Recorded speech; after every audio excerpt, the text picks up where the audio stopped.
শক্ত মাটির বিলাই আগে না, কথাটা আমরা অনেকের মুখে শুনি, কিন্তু কি কারণে শুনি? হ্যাঁ, এই কথাটা কিন্তু একদম সত্য যে শক্ত মাটিতে বিলায়ে হাগে না।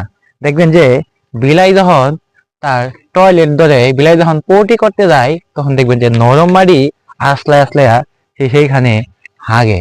তার মানে কি? আপনি দেখবেন যে যখন আপনি শক্ত থাকবেন, আপনি একটু শক্তিশালী, অর্থবিত্ত, কিংবা আপনার ক্ষমতা আছে, তখন দেখবেন আপনার প্রতিবেশীরা আপনার কাছে আসতে পারবে না বা আপনার কোনো ক্ষতি করতে পারবে না। যখন আপনি দুর্বল, গরিব, মধ্যবিত্ত, তখন দেখবেন আপনার থেকে উচ্চ শ্রেণীর মানুষগুলো আপনাকে বিভিন্নভাবে শোষণ করতে চাইবে। তারা চাইবো যে আপনার গায়ের রূপে ঠ্যাং তুলে যদি তারা খাইতে পারতো, তাইলে তাদের বিষয়টা ভালো লাগতো। আমরা সবসময় দুর্বলদের আঘাত করতে ভালোবাসি। এই অভ্যাসটা আমাদের অবশ্যই অবশ্যই ত্যাগ করতে হবে। আমরা বরং দুর্বলদের প্রতি সদয় হই, তাদেরকে ভালোবাসতে শিখি।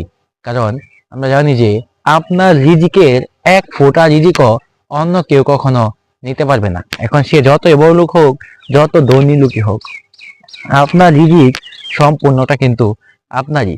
আপনার রিজিকের এক ফোঁটা অংশ রিজিকও অন্য কেউ কখনোই নিতে পারবে না। এখন সে আপনার প্রতিবেশী হোক, কিংবা আপনার ভাই হোক, আপনার মা বাবা হোক, কেউই, আপনার রিজিক আপনারই।